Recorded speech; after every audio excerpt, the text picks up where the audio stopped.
All right, I have the pleasure of introducing someone I've already talked about, and that's Kathy Allen, who is our leader of WIT, our Women in Turning group.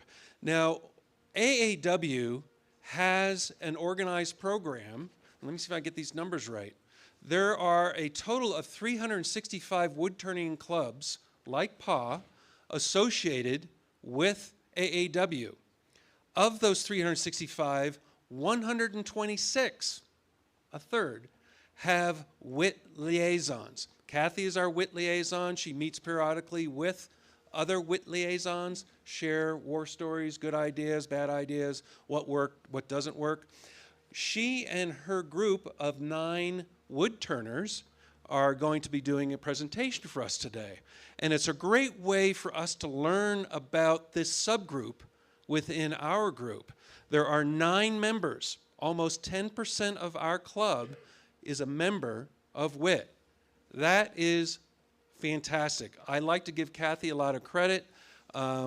She's got to be incredibly proud of the group that she has created. They meet in Kathy's garage, and there are a couple lathes there, and they get, or 3 lathes, right? Yeah, 3 lathes, yeah. And they get to learn from each other. And I think they have learned a lot. As you can see, and Kathy's going to talk about the wig stands that they've created, but they also have a goal within their group to share what they have learned. And so that's what we're receiving the benefit of today, is Kathy and the rest of her WIT group are going to share what they've learned, and hopefully we can learn. And then my favorite part is she is going to present a challenge to every one of us. And I'm very excited. So Kathy, oh, by the way, Kathy has been a member since July of 18. So 6 years in, and she has already got this group up and running and doing great. This was just since last May, if I remember correctly. May. Yeah. So this is pretty amazing. If you know of any other women who would like to maybe learn, but may be intimidated by a bunch of mansplainers, not that there's any in this group, right? No. I think it would be an excellent opportunity to join Kathy. So, Kathy, I'm going to turn it over to you. Okay.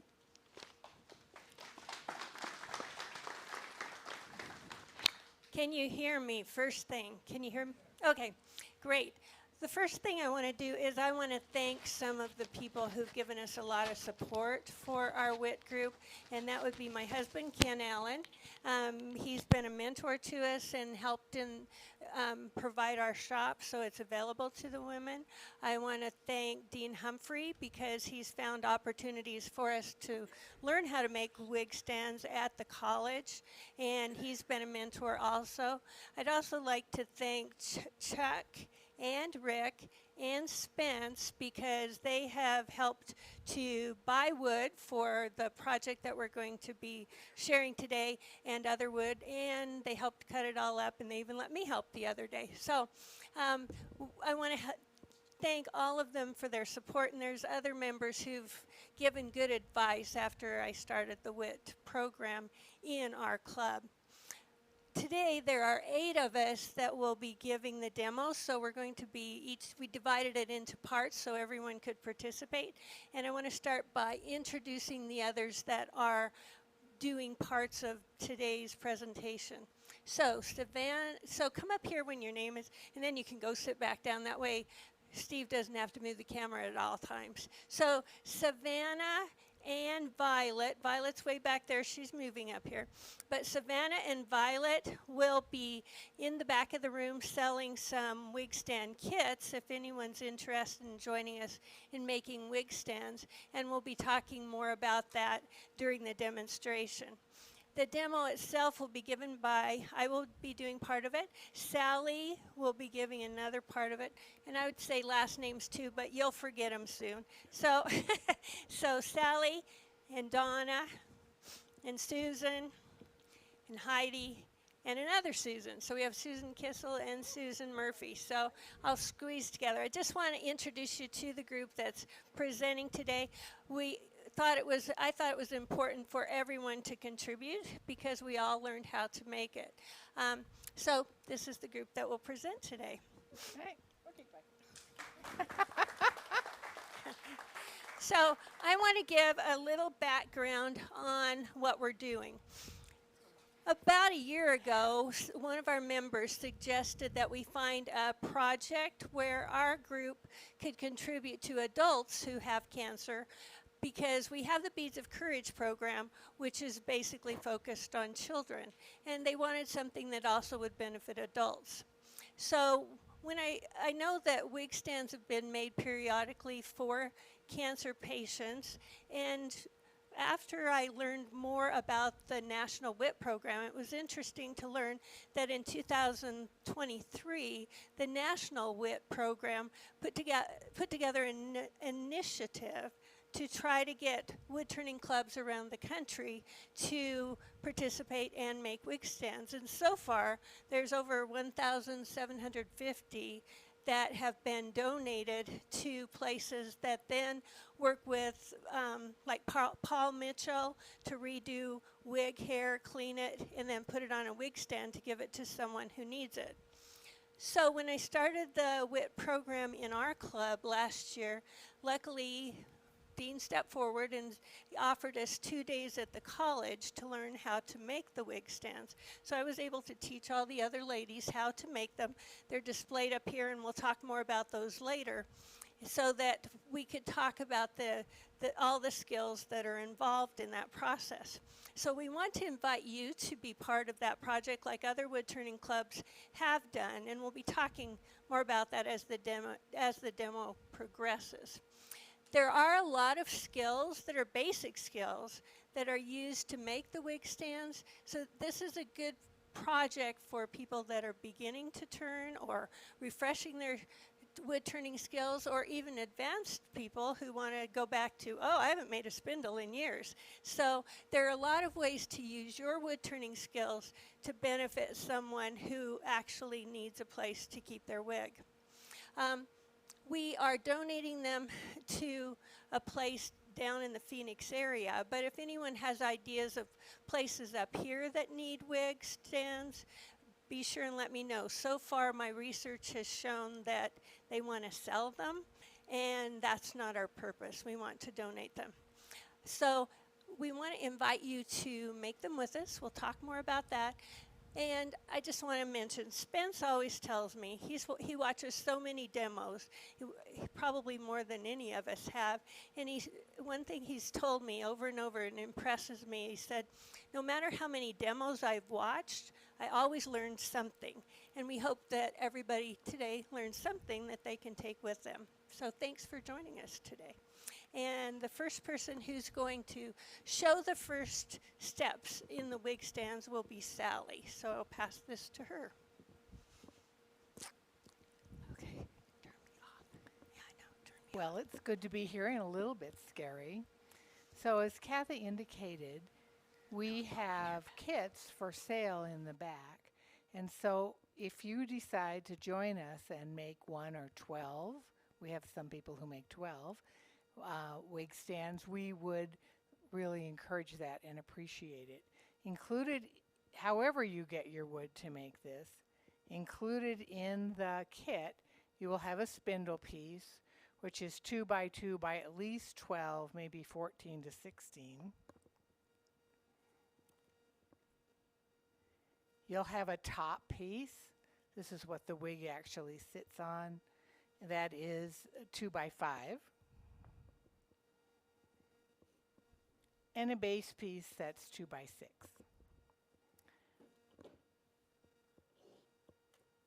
Also included in there will be a tag. While we sign the bottom, it's nice to have a tag on the outside because it gives more information about where this wig stand has come from. So the tools that you'll need for this project, you'll need a bowl gouge, a spindle roughing gouge, and a parting tool. You may also choose to use a skew, a detail gouge, or carbides. So you got lots of choices and an opportunity to maybe learn how, for those of us who aren't very skew skilled, this is a great skew exercise.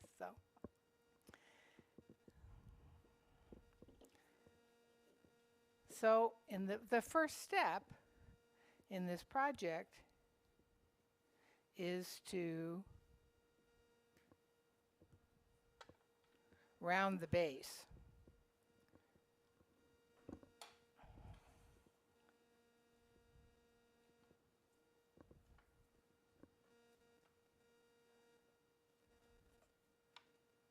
Oh, thank you.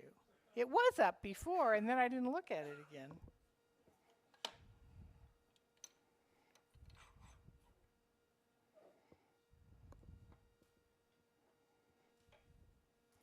So as always, you want your tool rest to be about centered and to make sure that you can spin this wood without hitting the tool rest. For those of us who've ever hit the tool rest, we know what that means. Never.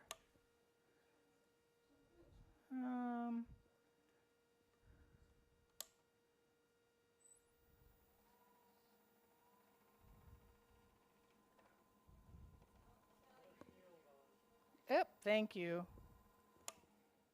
At home, it's automatic.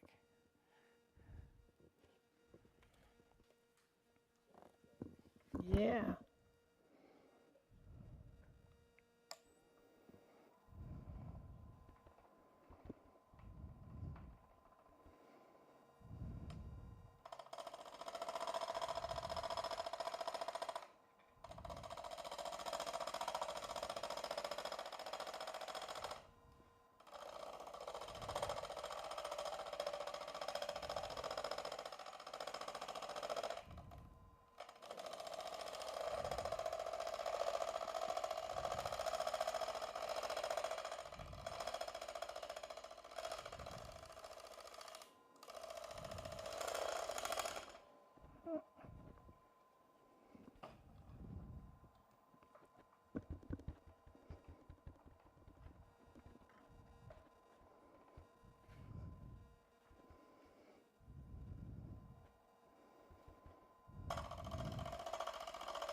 And that's why you wear a face mask.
Oh, thank you.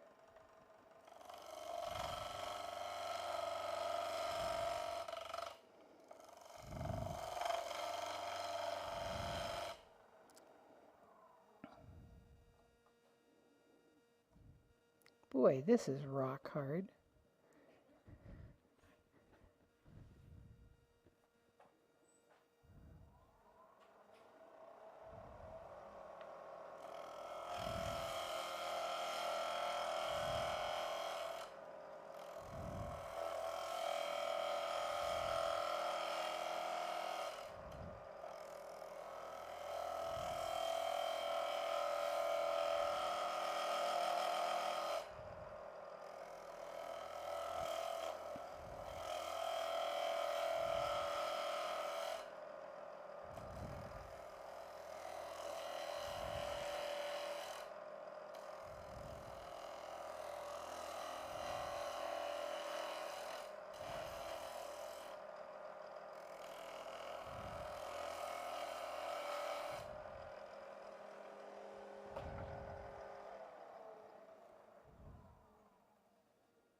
I'm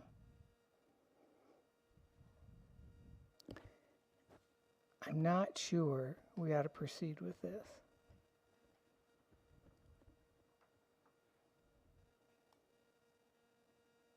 That went flying, and this may not be. I'll try it this way.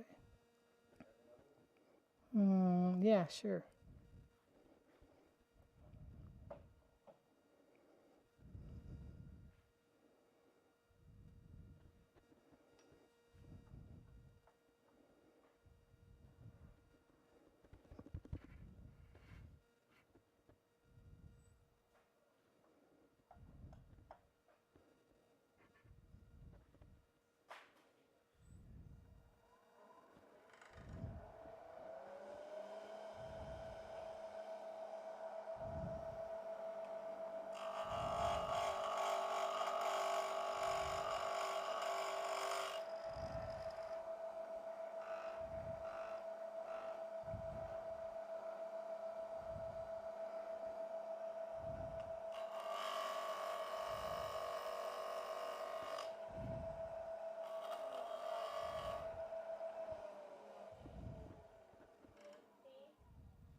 How can she be safer with this?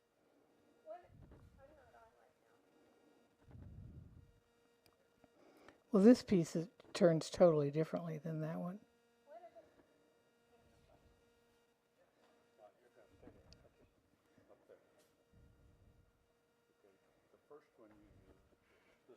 Right.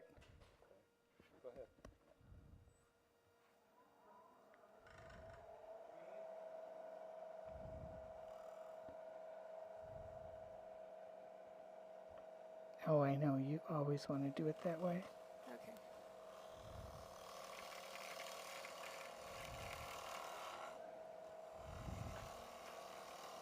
Dean, do you want to face show? Okay. Okay.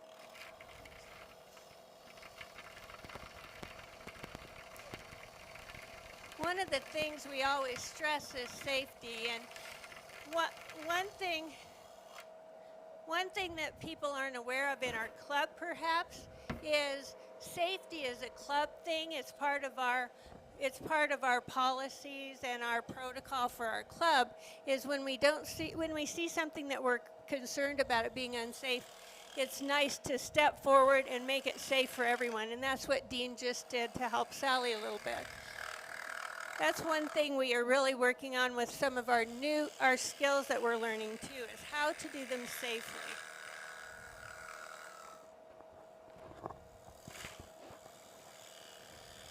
This is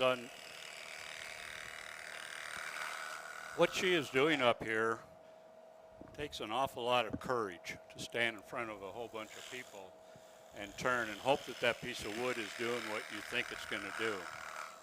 If out there in your shop or in front of anybody else you ever get to a point where, boy, it just doesn't seem to be working right, by golly, don't be afraid to say, you know what, where's it going? And Sally's been in the club for quite a while. She's also in the class. And I tell you what, she's done some things that are phenomenal back in the, I called it her little corner. Nobody messes with her little corner of the classroom and so forth. And she's a phenomenal turner and so forth. So by me coming up there, no way is critiquing her. It's just sometimes you don't quite see it, especially when they're in front of so many people. Yeah. No, I appreciate the help. So the purpose of this piece is to create a tenon on one end, and then you'll be able to flip it and put it in your chuck. So you have a couple of choices with your tenon. You may be able to just eye it because you've done it so much. I made this little jig so that I can just fit on it, or you can use your calipers. Any of those will work.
And when you make your tenon, you want to be sure that it fits your chuck, that you have the right dovetail angle, if that's the kind of chuck you have.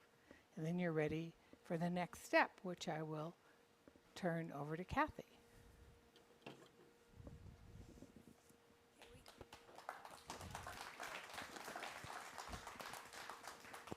Okay, we have a minute for transition, but I'm going to talk just a little bit, add a little bit to what Sally said. Both the top and the base of a wig stand is started in the same way. So both pieces, top and bottom, if you go ahead and take both of them and put a tenon on both of them to start with, then you're ready to do the slightly differentiated steps for each part. I'm going to talk about the base, and I'm going to just wait for Sally to move a couple things out of the way as I set up, because I'm going to move to a chuck. Thanks for not making it too hard. Appreciate that. So at this point, if I've reached the point where Sally was, I would have the chuck on my base. I will be able to put the chuck on the base on the chuck. I'll get my words correctly here. So that the tenon is on the bottom. And actually, let me teach you something about these. One thing that you have to remember when you're planning your wood direction is where the top of the top is and where the top of the base is. So if you think about it, here's your shoulders and your head's a little smaller, right? So when you're talking about the base, the tenon, which is the head, is going to be the top part. So this is actually going to be the top part of the base. If I were talking about the top, it's also the same direction. So if you're thinking about wood direction, when you're looking at your piece of wood, always know that the tenon will be on the top of the base or the top of the top. So shoulders to head gets smaller, to put it that way. It's one way to remember it, because sometimes you have to worry about the wood direction.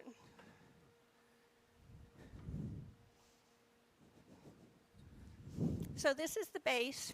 It has the tenon on like Sally showed, and I'm going to talk about the basic steps of getting the base set up. This would be, of course, the bottom of the base because the top is here. And so I'm going to show some shaping of it that I want you to consider, and then I'm going to talk about a mortise. Like I said, the basic skills are all part of making wig stands, and it's a great way to practice those basic skills. One of the things that some of the board of directors has been talking about is improving our basic skills. So while I'm talking up here, I also want to talk about the Tuesday demo. We didn't talk about that. It's at our shop. I sent out information yesterday, and it's got I named chips and grits. So I like to name things differently. I named it the one cuts, scrapes, and boo-boos for Tuesday, so that you'd think, oh, that's weird, maybe I'll go see what it is. It's not a first aid first aid class, but Spence and Dean will be helping to figure out how cuts can be made differently or better with your tools. You'll need to bring a pre-sharpened tool so that you can practice with it. So we're going to be talking about how to improve our way of turning. So I just want to make sure this is good. This one's mine. I supposed to make at least one mistake, right? So the first step in the base is we want to make sure that this is going to sit flatly on a table. So I'm going to actually be doing a slight concavity to the bottom. Right now, there is kind of a dimple where the tailstock was holding that up, and so I'm going to actually do a little bit of, make sure this is off. Yep, it is. Okay, speed doesn't show on here, but I want to go about 1,000, 1,200 for this process. Checking, there we are.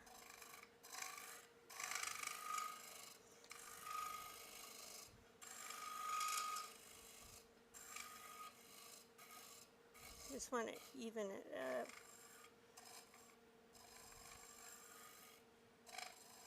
I'm actually too far. I want to turn that off for a second while I move this tool rest a little bit because it's too far off the tool to be cutting well. So getting it a little bit closer, now I can make some cuts just to get rid of that area and start making kind of a concavity.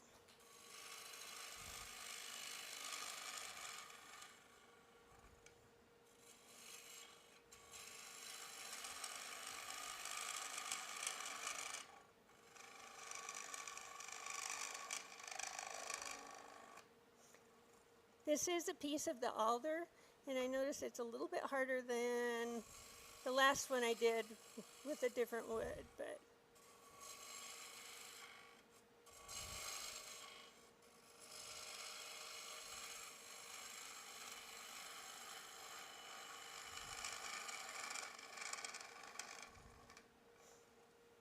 now I'm just going to stop right there. I'm just showing the general steps for doing this. So one thing that you want to always check is it going to sit flat on a table, and the overhead camera can kind of show that. You want to check with a ruler and make sure that the outsides and the inside's not going to make it uneven on the table. So it's just a quick check. Now, this is going to be held by a mortise, so the next step that I want to do is go ahead and put the mortise in. So I just want to talk through the steps of doing that. Now I know that for my particular chuck, I need a mortise that, and I didn't bring a pencil, I need a mortise that's about 2 1/8 inches. So the calipers, when it's turning, that makes me uncomfortable. So therefore, I usually will use a ruler and just kind of estimate that I want to be about 1 1/16, which is about there. So actually have kind of a line. Do you have a pencil? Awesome. Thank you. So we'll use a pencil. So mine's going to be about this large. I just feel more comfortable not using the calipers when it's moving. A lot of people do. I do not. So that's a little bit larger than I want. I'll go a little bit smaller. So the next thing I'm going to use is a parting tool to mark where that is. My parting tool's on a walkabout. Oh, there, it came back. So with a parting tool, when you're making a mortise, if you haven't made one for a long time, is you want to mark your edges of where you want your mortise to be. I'm going to go inside of here, recheck my size, and then I'll show how to kind of make it straight from there. One of the things that I have learned, let's see, what do woodturners say? Don't ask me how I know, is that the bottom of the mortise needs to be very flat. Otherwise, it can come out of the lathe. So I'm going to, it's a little higher than I want, but it'll be okay.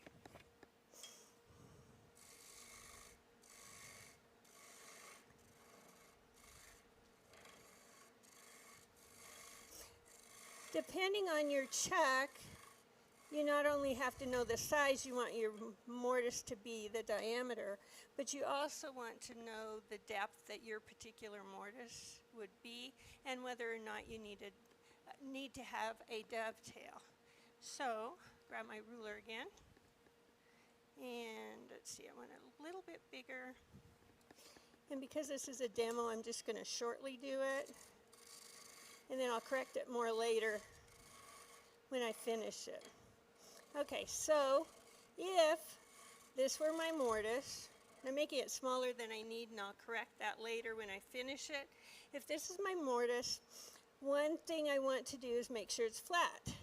So at my house, because I have trouble with that, we have a badan, and I don't know if you can show what a badan looks like, but it has a straight, which way do I need to go?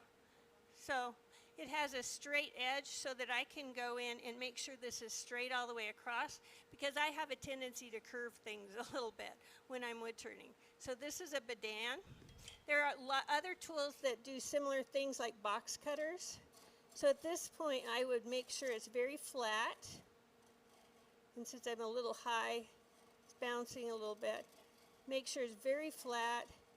And then there are different ways to make the dovetail on your mortise.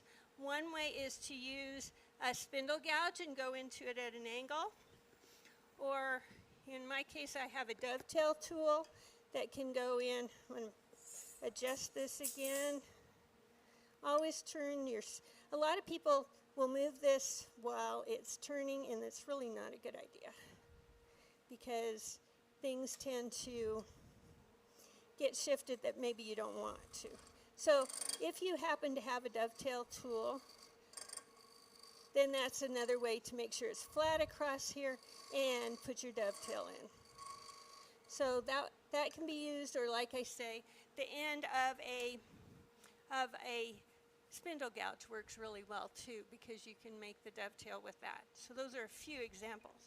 Now we're going to pretend that my mortise is made, and while it's still on the chuck, the next thing that you want to do, excuse me while I get my, here we go. So the next thing you want to do before you are finishing this part is, while it's in the chuck, still go ahead and start rounding the sides, or showing the shape of the side of your base. In this particular case, I have a knot here. I chose to have that at the top part of my base, and I'll kind of go around that and figure out how I want to fill that if it becomes an issue. But the next thing that you would want to do at this point is go ahead and start shaping your side of your base. And I'm just going to roughly start it. I always like a rounded edge, not a really sharp edge, so that nobody has a problem with that. And then start your shaping. You might want to do beads, you might want to do a variety of things, but the next thing that you will do at that point is to shape the side of your base. Now pretend I've sanded, pretend it's all fit, this part of the base is done. Then I'm going to turn it around, and excuse me for a second while I get my other one that has a mortise on it magically. So I haven't used this lathe for a while. Remind me, how do I take this off? What? Where is it on here? Oh, okay. Yeah, but I need something to loosen it. There we go. No, that's the, yeah. Oh, there it is. Okay. But I still need the tool to hold right here. I need to take this whole thing. Well, that's okay. There it is. Yeah, but I'm taking, oh, that's okay. I can separate it from this and put it back on later. I have an adapter on, but I've already put another adapter on the other one. To pull this off. So we're learning, oh, here we go. No, I've got this adapter. Yep, got it. Whenever you're prepared for everything, nope, I've got, this will go back on. Whenever you're prepared for everything, especially during a demo, when you have time to think about it in your own shop, it's always different. So I have the mortise on this particular piece. I'm ready to put that in there after I find the key, which that's not it.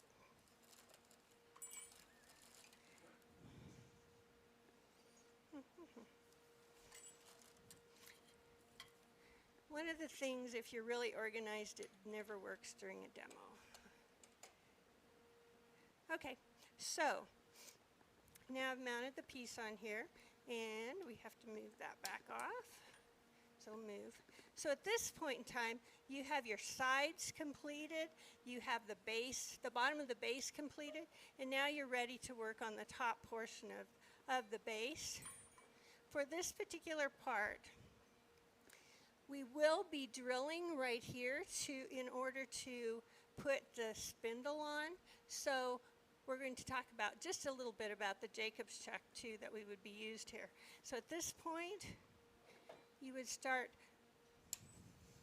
shaping the top.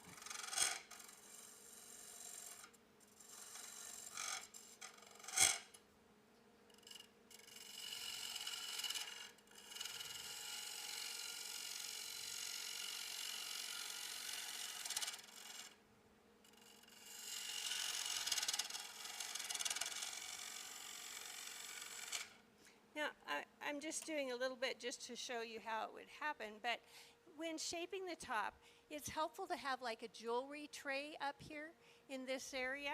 So having a slight indentation so earrings can be placed there or something like that. A lot of people like that type of element.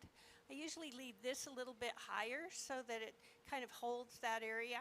So take that down just a tad more.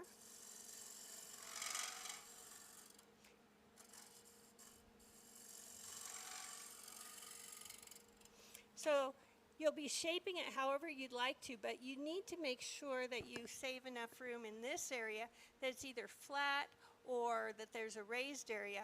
But this area needs to be completely flat because you're going to be putting the edge of the spindle against it. So the next thing that you'll do, let me grab, is that you will be using the Jacob's chuck to drill a hole in here. And one of the things that we have with the kits, and also I'm going to be sending out as an email, are the instructions for making these in case you would like to join us in making them. And it'll tell you that with the Forstner bit, you're going to actually use a 1-inch Forstner bit, and you'll be going in 3/4 of an inch into this area. And I'm sure everyone knows how to do it, but let me just start one just for, in case people haven't done it for a long time. Your speed when you're using a Forstner bit should be around 300. Not that I can tell on here, but there we go. But at that point, make sure that you're somewhat supporting the Jacob's chuck. And oops, I blew it. I moved it without. And then start your turning until you've gotten to the blue tape, which marks the 3/4 inch depth that you want to have for that. And I just wanted to go far enough in there to show you that in this case I left a little lip up here. This part though should be completely flat so that the spindle sets on it. So this is the overview of how the base is made, and I'm going to pass it to Donna, who's going to talk about the top of the wig stand. If I can take this part off. So any questions about how the base is made at all?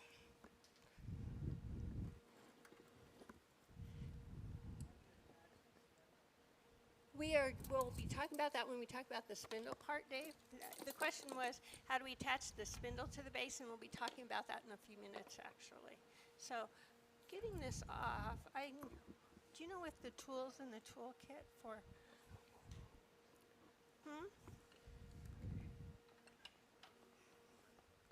But I'm getting this off, but not the adapter. So you may want to take the adapter off. I could take the adapter off mine.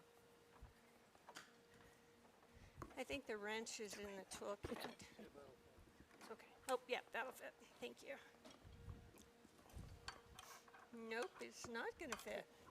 Just leave it on because Okay, leave it on. You're going to take it trade off. off. Okay, so we will move now to the top with Donna.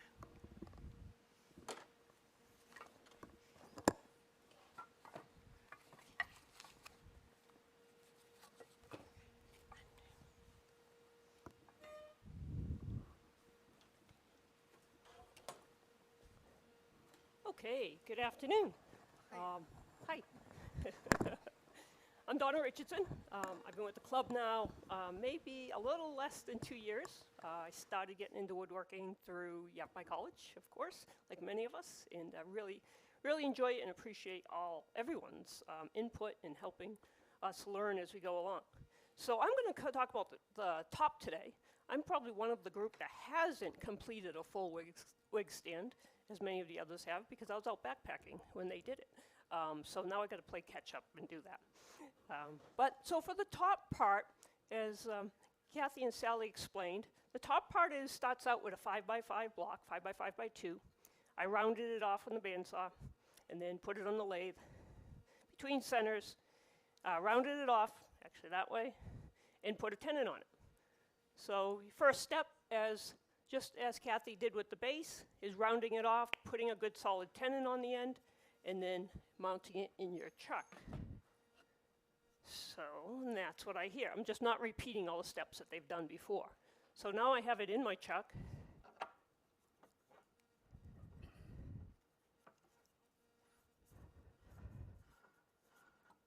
Just going to check the tightness since it's traveled. Don't want it to go flying. I always like to check 2 spots. And going the right direction helps. All right. So now I have exactly like the top. But something to consider and something you have to remember as you're going along is the top and the bottom are opposite when you decide to drill, when you're ready to drill it. Because of course the spindle is going to sit into the top and into the bottom. So just to be thinking about that. In this case, I've already hollowed out a little bit of the top just to take some of that weight off the wood. That's going to be the top. This is a completed top. So I hollowed it out a little bit to take some of the weight off, make it lighter when it stands on the wig stand, and then I created my mortise inside. And that's this piece here, ready to go with my mortise created. Hollowed it out a little bit, nice and rounded, ready to go. And now we'll do a complete drill and flip it around so you see the whole process.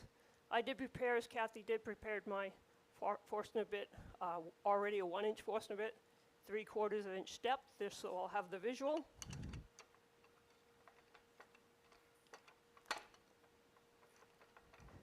Make sure it's sitting in there good.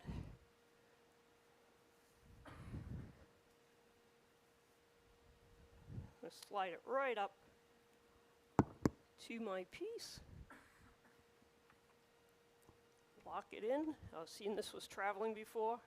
Mine does as well. Excuse me. Grab my face shield before we go further.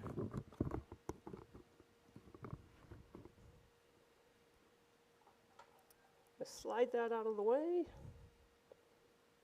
I'm just going to spin it, make sure we're good before we get started. All right, so now I have it set up. It's not touching the wood, just barely above it, ready to go. And as far back as I can go. Nope. All right. Turn the lathe on.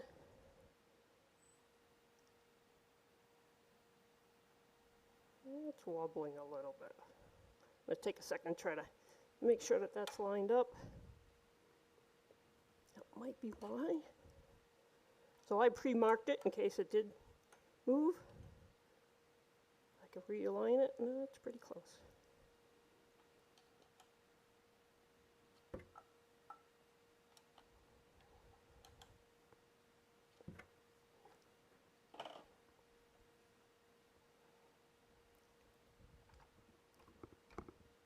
There we go.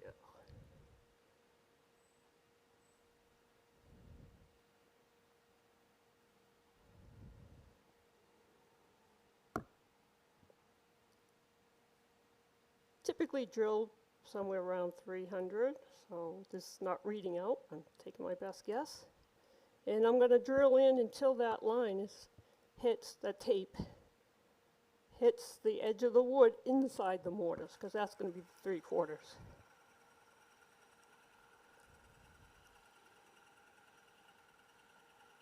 Nice clean cut.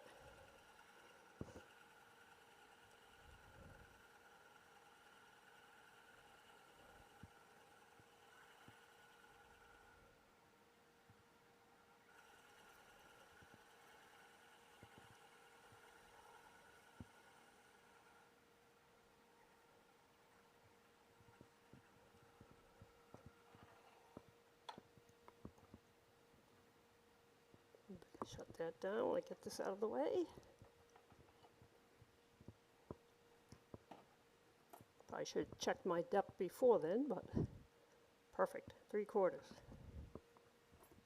Right, so now I might want to finish any final sanding on the underside, because this will be your underside of your top.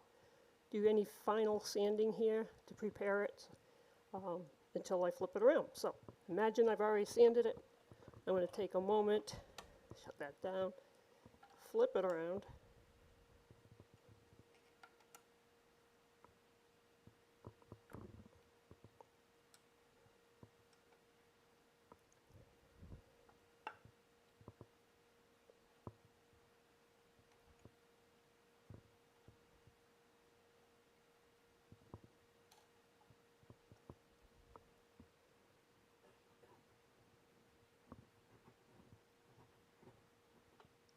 Go. Make sure I get a nice clean mortise there.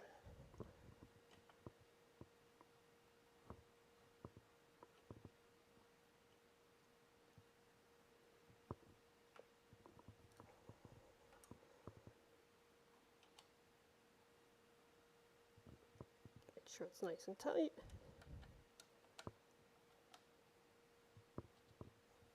There we go.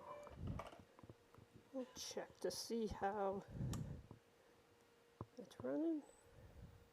Not bad. Pretty happy with that. Okay, so our next step before I get started will be to begin to provide some shape to this. Again, as Sally and Kathy talked about earlier, we want a nice dome or mushroom shape. So when a person sits their wig on top of it, it's a nice smooth dome shape for it to sit comfortably. So that's the next step, and I typically am going to do that with my bowl gouge.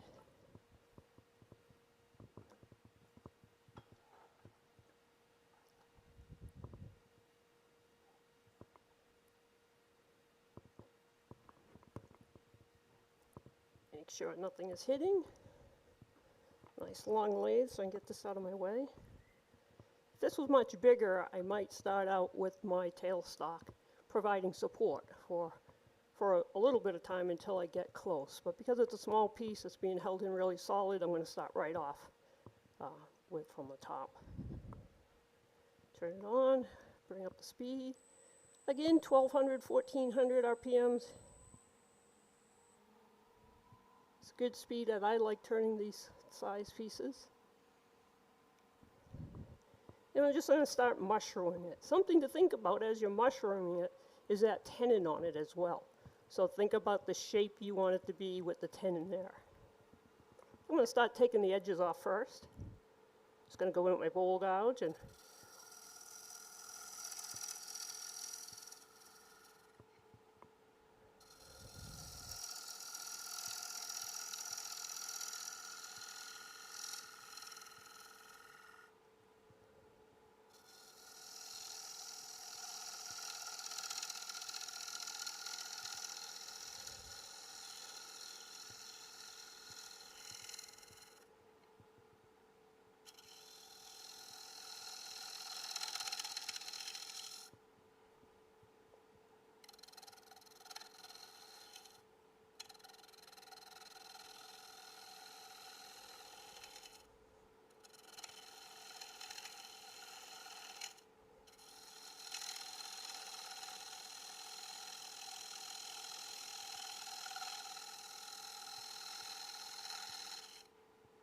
can't see it.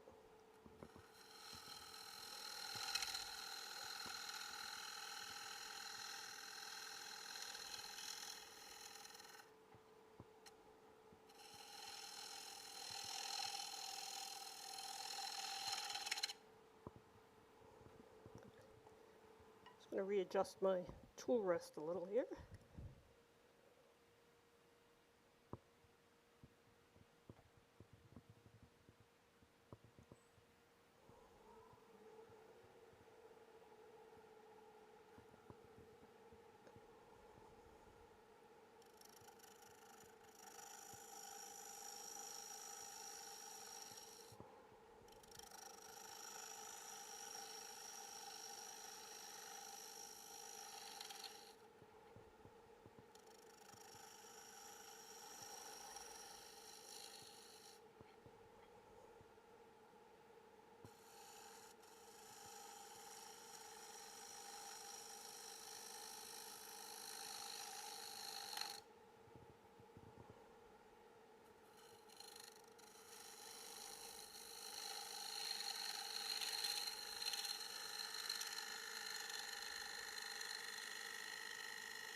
So one thing I just want to point out as you get too far, as I did when I started this one, this was my first one, was that I kind of jumped ahead on the tenon before getting the sides done.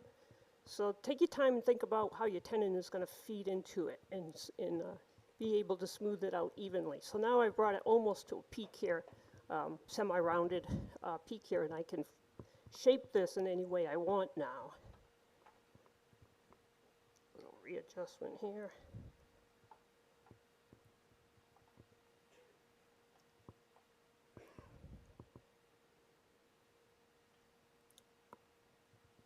So I'm going to continue going with the bowl gouge in this direction as I round it, but eventually to get it straight, I'll turn my tool rest and begin a nice shortcut here to get that top smooth. I like to step aside when I bring the speed up, not be directly in the path of it.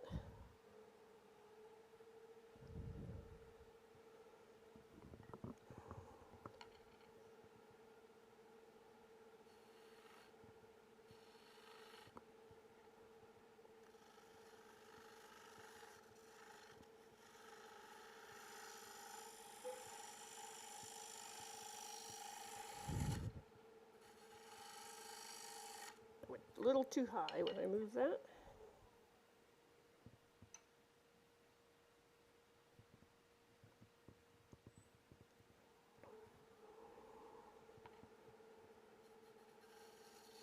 Much better.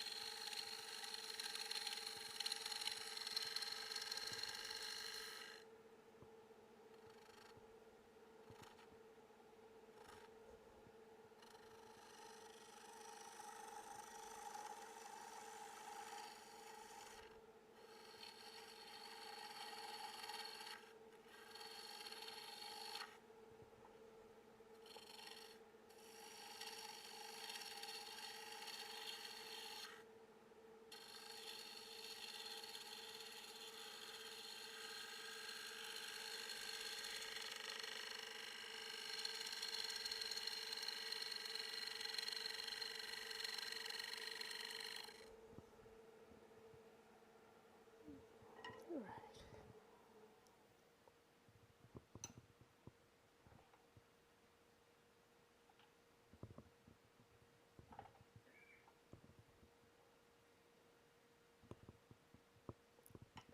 Check my height there.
Okay, not to bore everyone with rounding out a dome. I'm sure all of you have done this quite a few times.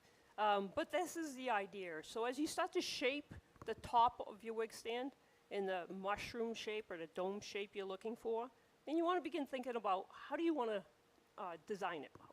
What kind of things might you want to put on to make it look prettier. I'm not very talented in painting, as some people are. So right now at this point in my stage, I'm pretty simplistic. So I decided to just go with a few simple lines to match the line I put on the top, just to give it that consistent look. But at this point, you can do a variety of different types of designs that you want to. Once this is shaped the way you want, maybe put any embellishments on it that you want in this sense, you are just ready to do your final sanding, and you are prepared for your next step. Any questions? All right, so we will switch over now to Susan, and not to confuse our two Susans, Susan Murphy, for the spindle part to put these pieces together. Thank you.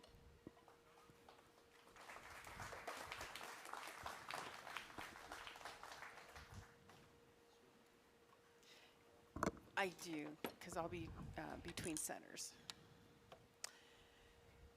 So while Donna's taking those off and we set up the lathe for the spindle part, we're going to be turning between centers for the spindle. I'll talk a little bit about the wood being used. I'll come around front while they're doing that. Thank you for that. So for your spindle, you want at least 1.5 to 2 inches square. You want to have a good piece of wood, but if you don't have a good piece of wood and it has cracks or knots or something, make sure you stabilize it first by either filling it with your favorite medium that you like, either epoxy, some, if you want to go turquoise, copper, whatever it is, just make sure that it's cured before you spin, because you don't want things to be flying out. The next step is to find the center. They have all different little things. They have little tools, but I just use the ruler crosswise, get your center. And then I use a center punch just in the center, so when I put it on the lathe, it's easier to find for me. But the biggest thing is making sure you have a piece of wood big enough, because you want to make sure you have your foot for your tenons. I have that. Go ahead and, through the power of TV, right? Pa-dong! It's already marked, centered. I'm not going to bore you with taking off the, that's the wrong one. That one goes there. There it is. Well, this one goes here. To take off the sides, just use your roughing gouge and turn it on the spindle. As you know, the faster your speed on your spindle, the actually easier it is to turn. Okay, let me get that good and tight. I got my handy dandy tool that came with my lathe. I used to be a member of the club, I think. I don't know. Okay. Can you still hear me? Okay, good. So your basic roughing gouge to take off all the sharp edges. I've pre-did it because it's pretty easy to do it. From taking Dean's class and his teaching, I was able to get it pretty smooth, with the roughing gouge. So, and then from there, the other tool that you'll need for your spindle is your handy dandy ruler. My pieces fell under here. Here we go. There's this and these pieces. I got everything redone because you've already done your top, you've done your bottom, and now you need to do the tenons for your spindle. And doing the tenons, you marked it with your Forstner bit at 3/4 inch, but measure it again because you're gonna mark your spindle so that you don't want to go too far in, because then your tenons are longer and it'll wobble. So measure it again, and then even turn your tenon a little shy of what your marking is. And so that'll give room for glue. And this is where we'll come up with to answer Dave's question. So I'm that's right at 3/4. So I'll mark both sides. And when you're marking it, because you want to make sure you know which one you're going to top and base. So your top and base, either way you go, top, base,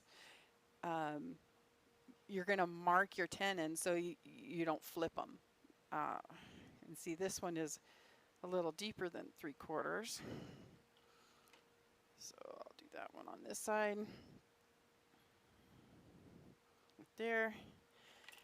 And you drilled your Forstner bit at 1 inch. So you want to turn your tenon down to 1 inch. So you can do it several ways to measure it. Use your calipers or whatever, or have a handy dandy famous tool of a scrap piece of wood, drill a hole, and then cut your piece in half, and then you can mark the tenon. To cut the tenon several different ways. It's just your choice. I mean, you've done spindles before. It's whatever you're comfortable with.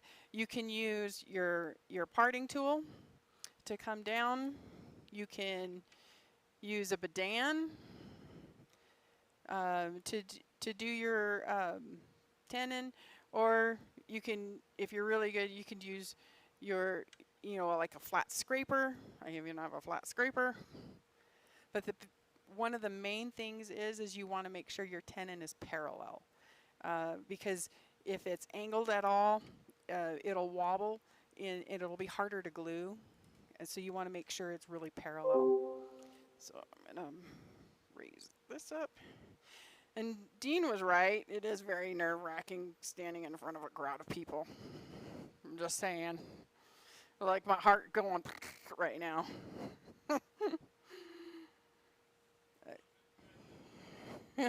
Good teachers. Okay. Yeah, I tried to have Savannah up here to be part of it. She goes, heck no, I'll do money. So I'm like, okay. Yeah. Okay, so once you mark your just shy of what you've measured for each of the top and the base, then you can start turning it. As you know, turning your spindles, like I said, faster the better. Whatever you're comfortable with. I really do like to turn it pretty fast. Savannah doesn't like it very fast. Yes? What size is the tenon? You're leaving room for glue, so like an 1/8, 1/16 of an inch, 1/8 of an inch, whatever. Because you're going to be creating a lip, basically a foot. And so that's why you want to make sure your top, I'll use this base, your top and your base have really flat area. And when, like Kathy said, you want to leave room for that ridge.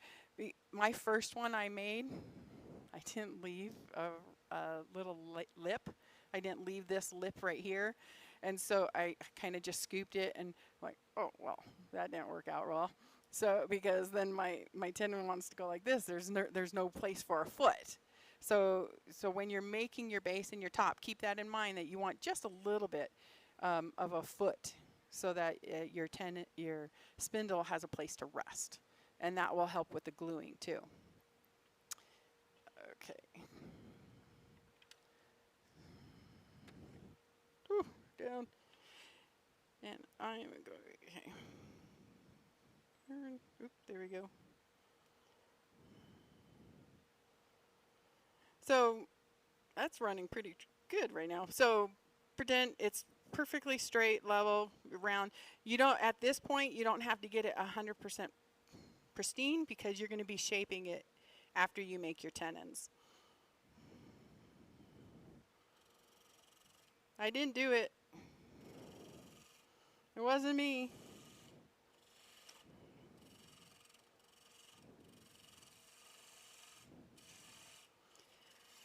I As you can see, I like to use the parting tool because it's easier for me to really get down into there, but once I get it close, I'll switch. You know, whatever you're comfortable with, and you just want to make sure that you end up with flat parallel edges, you know, and that's so that it fits nice into the Forstner bit hole you made, and also it fits flat on that surface you created.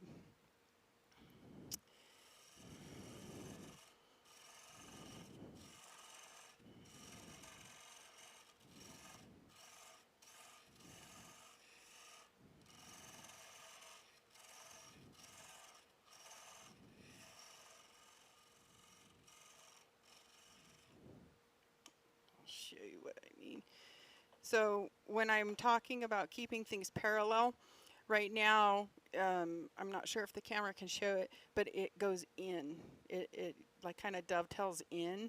And so you want to make sure that with your end result that it's completely parallel so that it's really flat. And then as you're turning, you would just take your little tool, caliper, or whatever you want to use, and just make sure that it's your inch round. So I'm gonna get this straighter.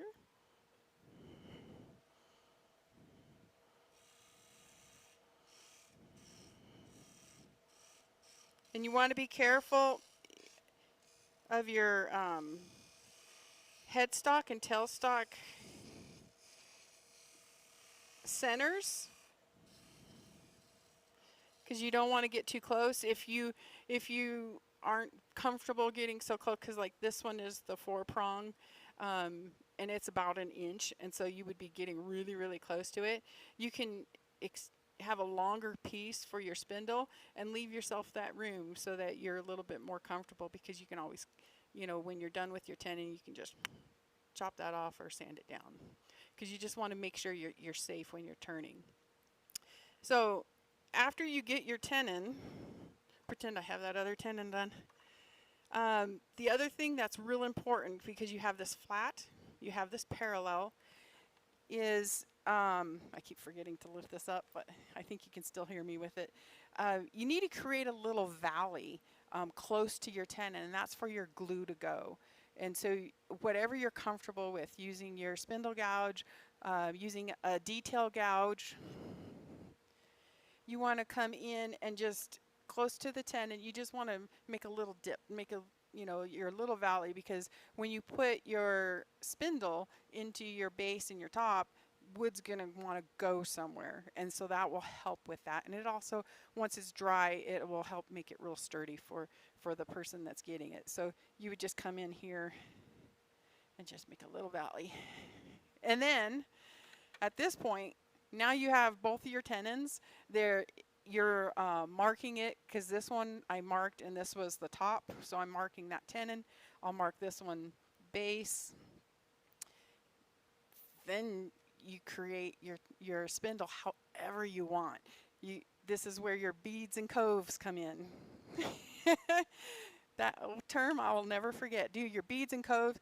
Just get creative with it. And ta-da, look. Just live TV, it's done. So you do your beads and coves, you finish it however you want.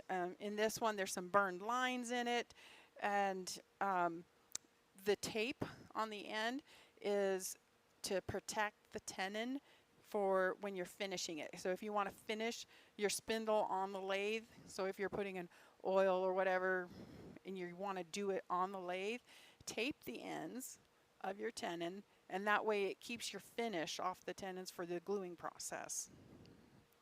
So I'm not sure, I didn't get as much sawdust as other people, but I was like, hey, I'm TV, I can do this. And if you notice, I'm going to show this right here. This has the little valley, and that's for the gluing purposes. It has the foot so that it can sit nicely on the base and the top, and then the tenon is parallel.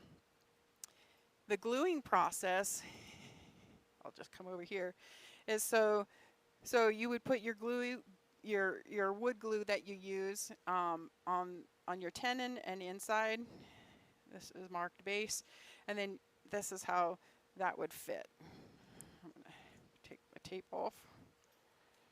So then it's glued together. Allow your glue to stay, and then you want to make sure you sign the bottom. And when you sign the bottom, put your name, put Prescott Area Woodturners or PAW, but put Prescott, Arizona on there also, because these wig stands are going to be going all across the country for people that can use them. And so at this stage, you're now ready to finish.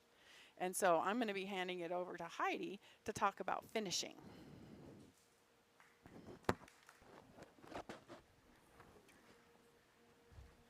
Hi, for those of you who don't know me, my name is Heidi. Ooh.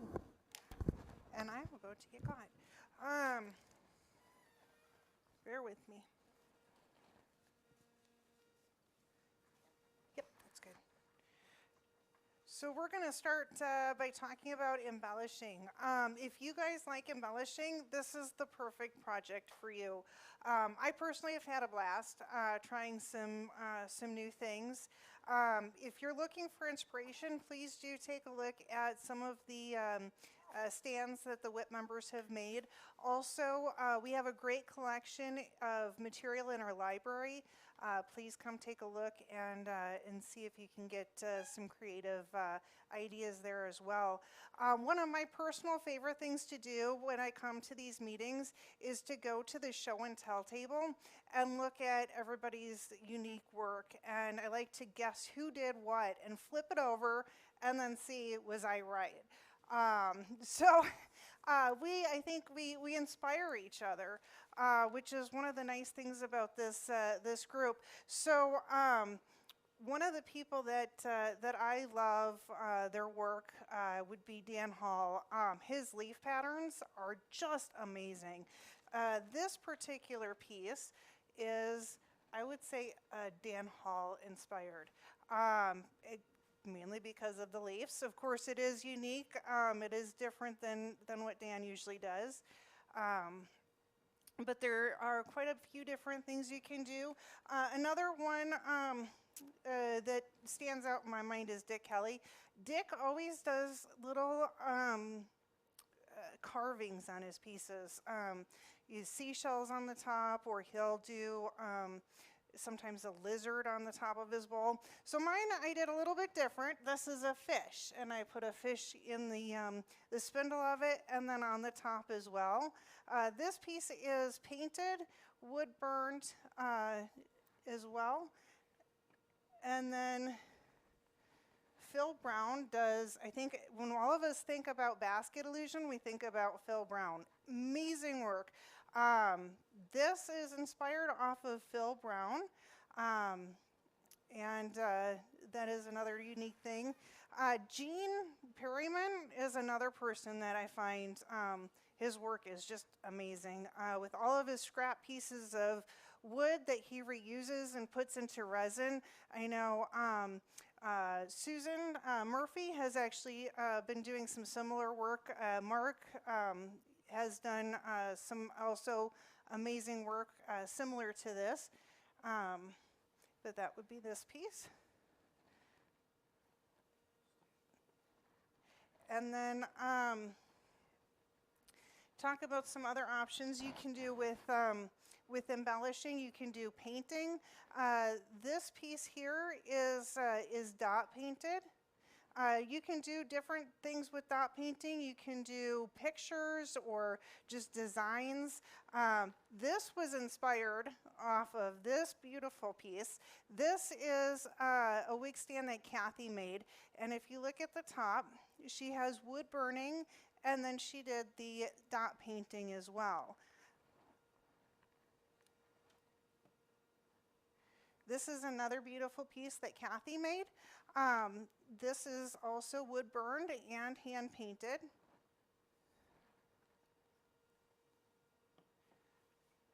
this is another unique idea.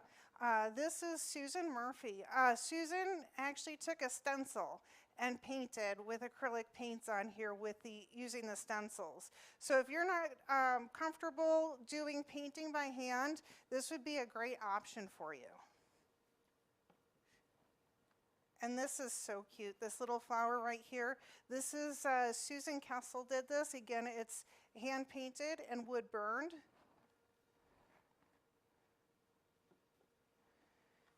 This one here is just painted with acrylic pens and then painted in the background too, just regular paint. Another idea that you could do would be to do segmenting. There are so many options when it comes to segmenting. You can do something like this. So I think most of you have probably seen this one before. This is a music box. And so if you turn the bottom, it sings Amazing Grace, and then it has a music note that goes around. It also has segmented notes on the top and on the very top of it, and it has an interchangeable note as well. That was me. Thank you. Wood burning is an option. This piece has a feather on the top and then just some wood burning details down below.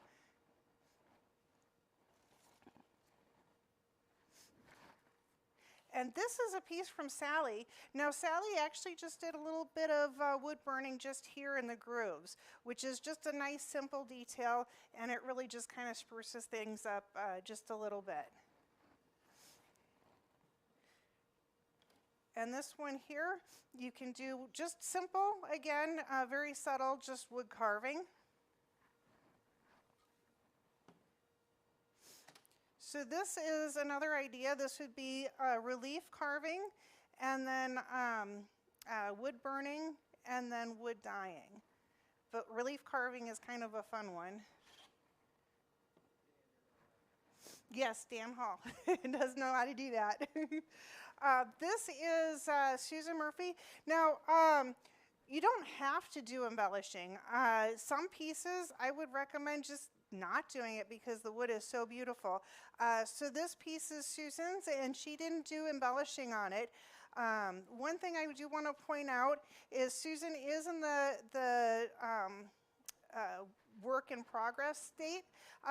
You'll see that the finish is coming off. She had end grain and the finish did not stick to it. When you're doing your final finish, use a poly, and you want to make sure that it's well coated, and do 3 to 4 coats at minimum. You're going to have people that put wigs on this, and you want to make sure that it is going to hold up, especially to any moisture. So please do put a good finish on all of these. And I know that there are so many other designs that you can come up with. I'm excited to see what you guys do. It's going to be pretty cool. So next up is going to be Susan Kessel, and she's going to close us off.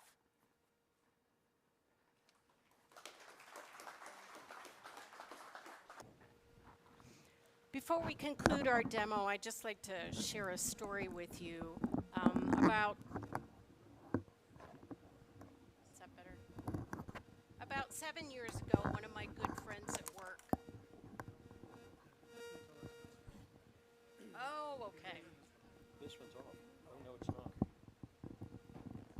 One of my good friends at work started losing big chunks of hair, and she had beautiful blonde hair. It was very traumatic to her. I think we all know that baldness is widely accepted among men and common and even sought out.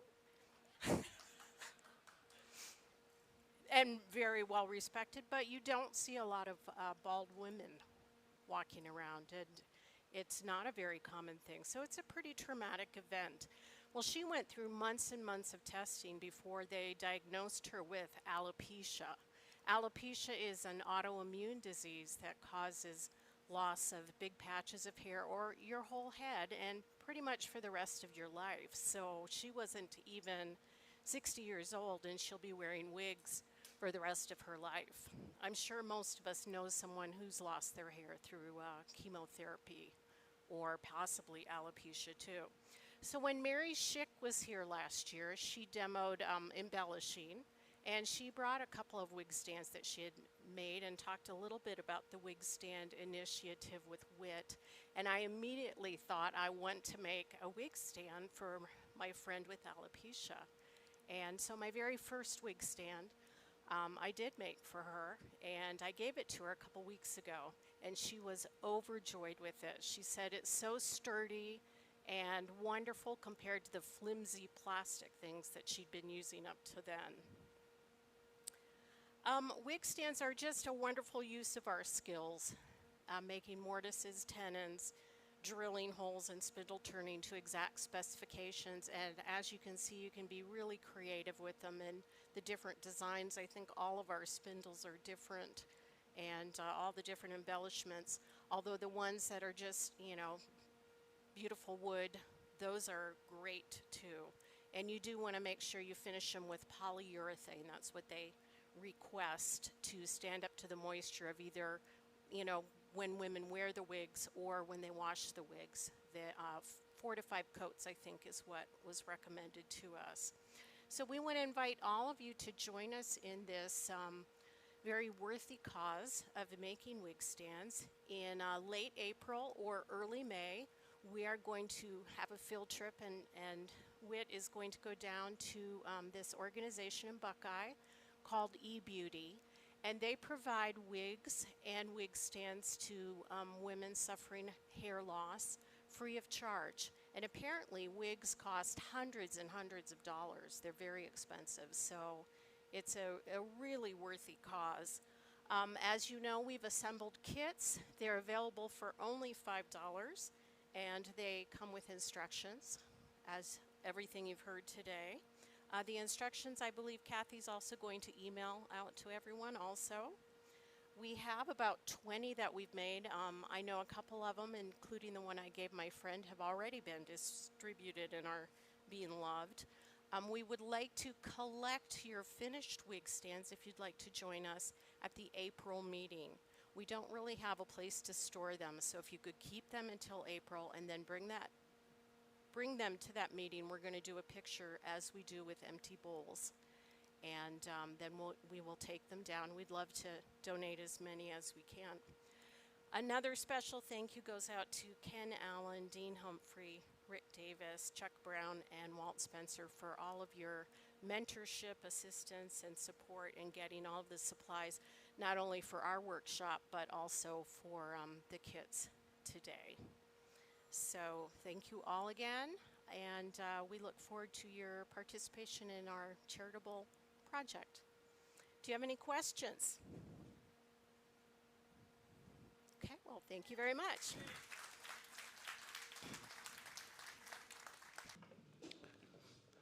I just want to take this time to thank the group for providing us with an amazing inspiration. It's something we don't think about all the time. You know, our beads of courage, our empty bowls, our wig stand project, we are really using our skills to help people. And it's got to feel good. I don't know about you guys, but when I am on the lathe, I love thinking about the person I am giving this to. And it makes the entire experience very personal. So I know when I make my wig stand for the group, I will be thinking about that woman who will be using this, will be looking at it, and I'm going to be hoping that I will be bringing just a little bit of extra joy, because it's not a good experience for her. So if I can provide a little bit that each day, twice a day, she can look at what I made for her and realize someone cared enough for me to do this. So please accept the challenge. There's already a lineup back there. That's great. Accept the challenge. So I thank the WIT group. I can't thank you enough. This has been an incredibly inspirational meeting. And I'd like to repeat something that Dean said. To get in front of this group is not easy, because you've got some various people, or you got people with various levels of skill, and you're thinking, boy, what are they thinking? What are they thinking? But remember, there's also a lot of beginners out here. And so they're looking to you that, wow, I can do this. So thank you very much. It's just awesome. Another round of applause for this group.